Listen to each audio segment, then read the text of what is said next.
Welcome to the Journey to Happy podcast, a podcast dedicated to help you in the process of getting out of your own way and letting go of the mental barriers that have been self-created that stand on the way of you and the emotional freedom and happiness that you so desire. I am Olga, your host, and in here I'm going to offer you raw but real examples that will help you step into the shoes of becoming the CEO of your own life. Because let's face it, in a world where you can be anyone you want, why not promote yourself to the CEO position? I cannot wait to see you inside.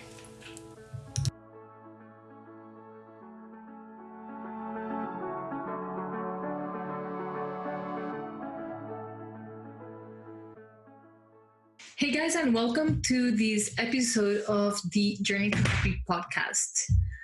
I am welcoming you to October, and as such, I really want to bring awareness to something really dear and close to my heart, which is October awareness of pregnancy and infant loss.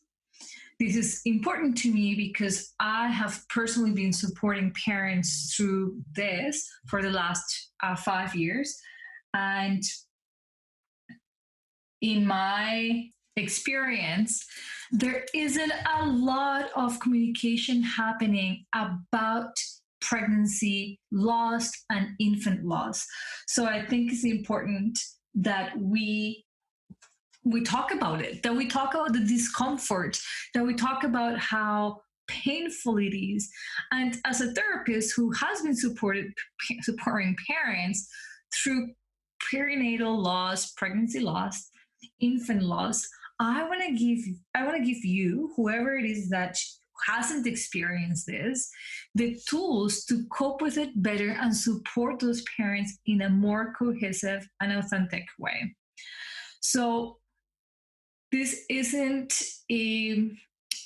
podcast is simply not only to bring awareness, but like I said, to give you some of those tips that I think will be helpful. And what I'm giving to you from what I hear the parents that I work with saying they wish they had, or they wish that people in their circle will know and will do. So this is coming straight from them, not from me. I will not take credit for this, but I will do my best to explain to you the behind the scenes of the grief, the behind the scenes of the loss that and the broken hearts that parents experience. Now, I want to start by telling you that 5 years ago, when I had just opened Olga's Way, had quit my job, one of my colleagues was doing her master's in social work, and she had a placement, a co-op, if you wish, in our local children's hospital. And she was tasked to run some groups. And so she thought of me. She knew I had been teaching mindfulness for a very long time. And so she thought, you'd be great to come teach this group. And everything inside of me wanted to pass on the opportunity, even though I was just starting my self-employed career, and this was a great opportunity to be, connected to a hospital. Every little part of the fearful heart of Olga was wanting to have nothing to do with this group. I really wanted to pass. And you guys know me by now. I don't react. I really process. And so I really wanted to find out, why was I so reluctant to show up at the hospital and co-host this bereavement group? And then I started taking note, observing my thoughts, and I realized that I had all these fears in my head, such as, I'm not even a mom. What do I have to offer to a parent? Even though I had worked the past 10 years with parents, but whatever, my mind was telling me that. I had the thought of like, oh my God, I'm going to break into tears. I cannot possibly do it. Like, breaking into tears was something bad, like having compassion was a bad thing. And I also thought, who am I? who am I to be offering parents support when their heart is broken for a great reason and nothing can make it better? And as I was observing my thoughts, I really just sitting with that discomfort myself, I came to the realization that mindfulness, which is what I was asked to go and talk about, had been life changing for me. The most painful parts of my life had been healed by the practice of mindfulness. And so, even though at that point in my life, I hadn't experienced a pregnancy loss, I hadn't experienced infertility, I had just started trying to conceive with my husband. And so I didn't know what the future had for me. I definitely sided with the fact that the teaching of mindfulness was such a beautiful healing tool that who was I to not pass that on when it's something that I understand so well and that I can teach with such an ease. And ultimately that's what made me get past my discomfort and show up to be of service and shine my light to the best of my ability, even though I didn't know what losing a child was like, even though my mind was telling me all this nonsense about how I was inadequate to provide support to this group of people. At the end of the day, I sat in a room full of humans in suffering, and God knows I know a heck of a lot about human suffering myself. So I am here primarily to let you know that I understand your discomfort. If you've got somebody close to you who has lost a child or a pregnancy, I know our first reaction instinct is to avoid it. We don't want to talk about it. We don't want to bring it up because we are uncomfortable, because we don't know how to approach death, generally speaking, especially the death of a baby, of a child. We ourselves cannot deal with our own emotions. And so we want to so desperately avoid it and imagine it didn't happen. But unfortunately, avoiding it does not support the parents. That is one of the worst things we can do. So the first tip that I want to give you is never assume, period. Do not assume that the parents don't want to talk about what happened, don't want to talk about their child who's no longer here, because they might be desperately wanting people to remember their child and wanting their name to be mentioned and their birthdays to be celebrated and at Christmas to be thought of and have a little mention or a little note that shows that you thought of this baby as well, their baby, because this baby is never going to be forgotten in their minds. And the crazy things they try to convince these parents that nobody's ever going to forget about their child. But their mind plays tricks with them and tells them that people will forget about them. And so this is a great cause of suffering, and one in which I spent quite a bit of time in therapy helping parents look at different ways of overcoming that fear of people around them forgetting about their angel child. So never assume that they don't want to talk about it, but also don't assume that they're going to be okay talking about it with you. They might be okay talking about it, not with you. So what do? Because you don't want to assume, it's best that you ask. I know we don't want to assume and we don't know what to do. We end up doing nothing. And that hurts people so much more. Trust me. Just put yourself in their shoes. You just lost a pregnancy or a baby and people just silence themselves and ghost you. How would that feel? But I know what it's like to be on the other end and you're like, I have no idea what to say, so I'm going to say nothing at all. I'm not going to show up. So instead of assuming, it's okay to ask parents, I have no idea what to tell you, but please tell me how to support you. What do you need? Is it okay if we talk about your baby? Do you want us to talk about the baby, mention the baby? Is that not what you want right now? Tell us how to support you. I've had two family members, yes, lose babies one late in pregnancy, and one after birth, an infant. And both of those conversations started like that.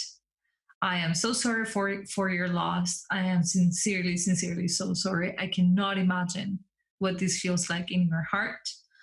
I am here if you want to talk about it. If like want to talk about it, let me know. I am open to talking about your baby and your experience. And if not, just let me know how you like to be supported. What do you think it could do? I haven't been particularly close to both of these women that I'm talking to you about, even though we're related. And I never also assume that I'm too far down the closeness of this person to offer my support and my love.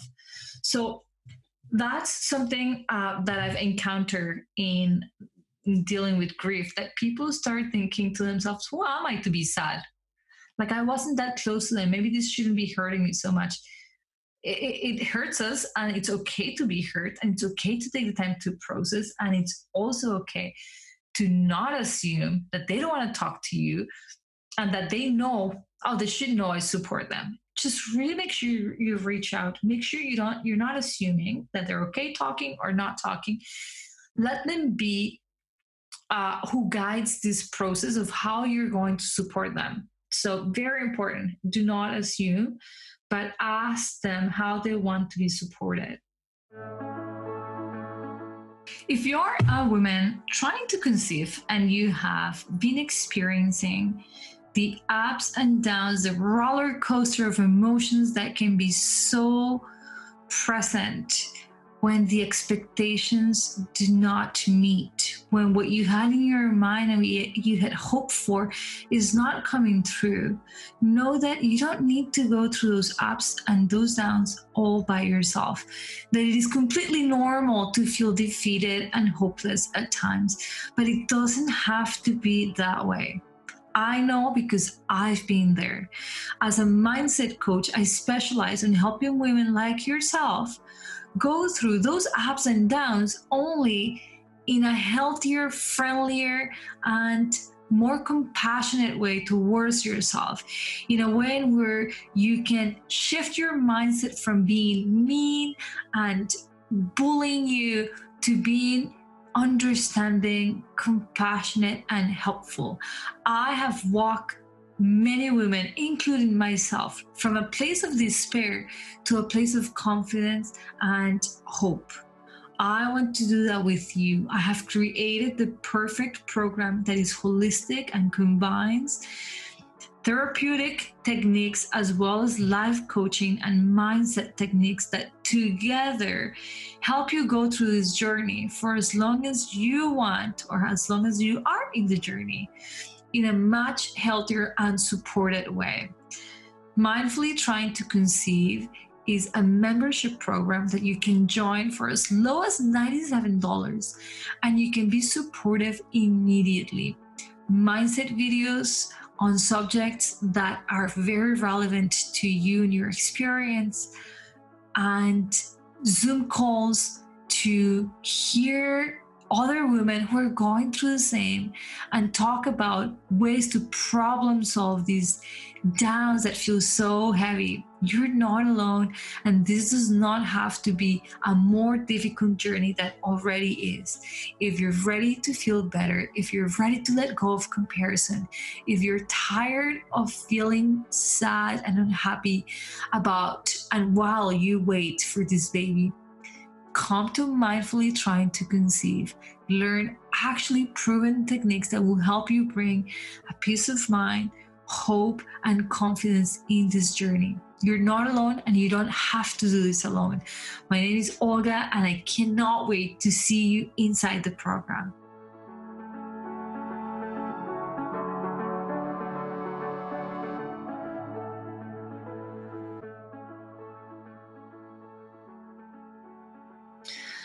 My second tip is to sit with your emotions. Let's face it, death is not the thing that we've been trained to be celebrating and be comfortable with. Death, generally speaking, is a very, very, very scary subject, one that we avoid, one that we feel heavy in our hearts about. And especially the death of a child, and especially if we can relate and we can see, oh my God, I'm a parent, I can't imagine. I've been pregnant. I know how scary it is, every little fear in your head. And if something does happen to your baby, I can't imagine. So it's okay to sit with your emotions. It doesn't matter that you're not that close to the person and your head is telling you shouldn't be hurting so much. You are human, you've got emotions, and you have to take care of your emotions. And so it's very okay for you to take the time to process what that loss means to you in your heart, and let it take its course, and let it just run through you, those emotions, feel them, really feel the feelings. And if that if you notice that you need help, then reach out for help, reach out to other friends who may also know the person in question who has lost the baby. Talk your emotions out, that feels good for you. uh, Read about laws, like whatever gives you peace of mind, do that, but process your emotions, sit with them, but make sure you're not allowing the discomfort, your emotions, to prevent you from reaching out. Because guess what? At this moment, those parents need you more than your fear needs you. So overcoming that fear, it's so crucial, because first of all, you're going to feel better, because fear, it's an illusion, right? It's just getting a hold of you from doing something that's going to make you grow as a human. And if in that process you can help heal the broken heart of a parent, that's amazing. You will be surprised how a little text can take you a long way. It can be healing for the parents. Just knowing that they're not forgotten themselves with their pain. Most parents tell me that they feel abandoned, that they feel people don't care about them anymore. And I tell them, I bet you anything they're dealing with their own emotions, and their discomfort has taken the best part of themselves. So, of them reaching out. So please don't sit with your emotions, feel the feelings, but do not let them uh, stop you from reaching out. And in the hierarchy of what's most important, getting past your fear so that you can be a support to a parent who has lost a child is more important than feeling uncomfortable for a little bit. And I mean that from the bottom of my heart. I've done it. I've done it, and I haven't regretted 1 second. That one workshop that I went to 5 years ago has changed me, literally changed me. Each time I continue to, so I've continued for the last 5 years to work closely with our local children's palliative care unit, hospital. And I teach a variety of groups with them. I co teach, and I work one on one with therapeutic slash coaching with parents who have graduated from their programs and want to continue to process their emotions. And I know the discomfort. There's times where after a session, I have to sit down and just breathe and sit with my heart, because my heart, it's broken from seeing these parents' broken hearts. It's human to feel that pain, especially when we're parents and we can relate to that love we feel for a child so deeply, that we understand what these parents are going. We think we understand what they're going through, and that has shaken our hearts. I know what it's like. I know what it's like, and I take time to process my emotions, but to feel them, and to not let that stop me from doing this work, because it's important and because people appreciate it and they need it. Like, they went through enough. So if what we have to do is pull our big girl pants and show up for them, we can definitely do that. It is the least that we can do for a parent who's got a broken heart. The other tip that I would say is, do not um, if you are also pregnant, if you're having a baby around the same time that they lost the baby, do not avoid them.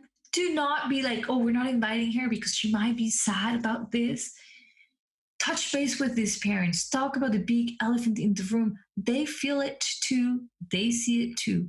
If they find this too much, let it be on them to say, thank you, but I will pass. It will be too triggering for me. But I appreciate you keeping me in mind. The big elephant in the room that comes with grief is massive, and everybody tiptoes around it. And it builds up tension and it ends up isolating these parents. So, in order for them to be supported, we, the non grieving parents, although you might be grieving the loss of that child because you might be related as well, it might be a close friend, might be a sister's child, it might be somebody really close to you, still talk about the elephant in the room. This is very uncomfortable. I have no idea how to relate to you. I don't even know if I should invite you to this shower or not. I don't know if I should name you the godmother of my child or not. What would you prefer? Like the parents, are not dead. They're alive. They've got opinions, and they will be still gladly share them with you if you ask them. I've also asked the parents that I work with to be the ones who initiate the conversations, because it's a lot easier for everybody else to know how how the parent who's grieving feels. But they might not always be, getting help and knowing that they need to speak their needs. So it's important for you, if you're listening to this and you're a relative or somebody close to them, to simply just ask, talk about the big elephant in the room, address it straightforward. There's nothing wrong with that. You're not being insensitive by talking or asking about the baby or mentioning the baby. I have friends who have lost babies late in pregnancy and infants. And when I introduce them, I always ask, do you say you're a mom of three? For example, in the podcast the other week, I introduced somebody who lost a child 10 days after she gave birth, and they were triplets. And two of them are healthy and alive and beautiful, and one of the sisters passed 10 days after she was born. And I introduced her as a mom of three, two on this side of earth and one angel. And I do that because I never want a parent to think that I forgot what they've been through. I didn't forget. And I know that you will never forget about this person's child. So it's important for them to know. But again, like, I had this relationship with her where I knew we were gonna be talking about this, so it was okay for me to assume that it would be okay to talk about her angel child. But if you've got questions, ask the parents. Do not let them sit in silence thinking that you forgot that they had a child. Please, please, please, please. It's so important. And the last tip that I'll have to say, if you have somebody who has lost a pregnancy or a child, you're reaching out on a constant basis, or as much as they have asked you to, you're offering support based on what they want and need, not based on what you think you would need if you were in their shoes. It is so easy to jump into being the expert when we're all excited to help. And trust me, I used to do social work that way. The first few years, I'm like, I'm the expert and I'm going to tell you exactly how you need to be helped. And it took me a while, but I learned it. And I am suggesting this to you. You're not the expert of their pain. They are. And they will have the answers as to what will make them feel better. So rather than going with advice as to what they need to do, or maybe you're not giving them advice, but you're doing the things that for you would have been helpful, that you think, I will be behaving like this, and I would have loved if people brought me flowers. There's nice details that, yes, of course, you can think about, like bringing them a meal, those are things that everybody's going to appreciate. But if you're going to go down the path of like, I'm going to introduce her to my friend who's a psychologist and they're going to start therapy, things that are more technical and that you think this is the best way to heal and this is the best way to get help, I will 100% suggest that you do not do that, because they are the experts. They are the experts of their own life. Can you share an experience? Absolutely. You have no idea how many of my clients I've connected, because in this community of having lost a child, it becomes so healing to hear how other parents went through it and how they've overcome it and how they can relate to that pain point. So yes, I've made those connections. I have told people, listen, there is this other woman that I helped, and I know she would be open to talking to you. She also lost her baby at 24 weeks, or whatever the case might be. And more times than not, they absolutely want to. They find it helpful.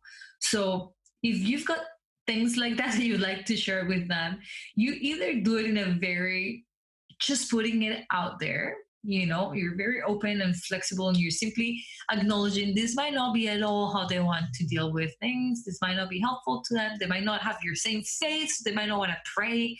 You know, just be respectful of those, that your way of thinking this is helpful might not be their way. And so if you're going to make a suggestion, it's excellent, but it's a very it's very much like an invitation. Look, this is available to you. If you want to come, it's great. If not, that's okay. I hope you find this helpful. I really do. This, as I said, has come from the work that I've done with parents who have lost their babies, pregnancy, or infants, and things that I wouldn't have thought about before. Quite honestly, I think that before I started doing this work, I would have been on the silent ghosting side of things, just like, I don't know how to deal with it, so I'll let time go by. Well, here's the thing. They remember that. They remember that you didn't call, that you didn't show up, that you felt awkward, except that they don't know you feel awkward. They just assume that you don't care or that you forgot. And that's the thing that I so desperately do not want a parent to feel on top of the grief that they're feeling. But I also don't want them to be like, oh my God, this person is so inappropriate, which is why I never assume. You ask, ask, ask, ask. All right, that's it from me. This is October, the month of infant lost, pregnancy lost. Whatever you are, look up, if this is a cause that's close to your heart, look up any kind of agencies locally who might work with this population and see how you can support them. Sometimes they need donations because there is beautiful programs like in my city, the butterfly program brings a butterfly to the room of a mom who's giving birth to a stillbirth or whose child has passed. And they provide support to that mom with a variety of things. So I always like donating this time of the years when my oldest way donates money to the butterfly run. I think that there might be things like this within your communities. So if this is something close to your heart and you want to raise awareness, raise funds, a quick Google will connect you, and you can be a part of the solution here. Thank you so much for listening. I hope you enjoyed this. As always, let me know what you think of this podcast by reviewing it, by making comments. Don't forget, you can always follow me on Instagram. My fertility and pregnancy account is called Fertility Seeker. It's in the notes here. You can go follow me. I show up there quite a bit with free content and to tell you a little bit about my story. And if you know of somebody who needs support, I do offer one-on-one support, and I have a special rate for bereavement parents in particular. So if you know of somebody needing support and you think that we might be a good match, by all means, reach out, and I'll be happy to help them. From the bottom of my heart, thank you so much for listening, and talk to you at our next episode.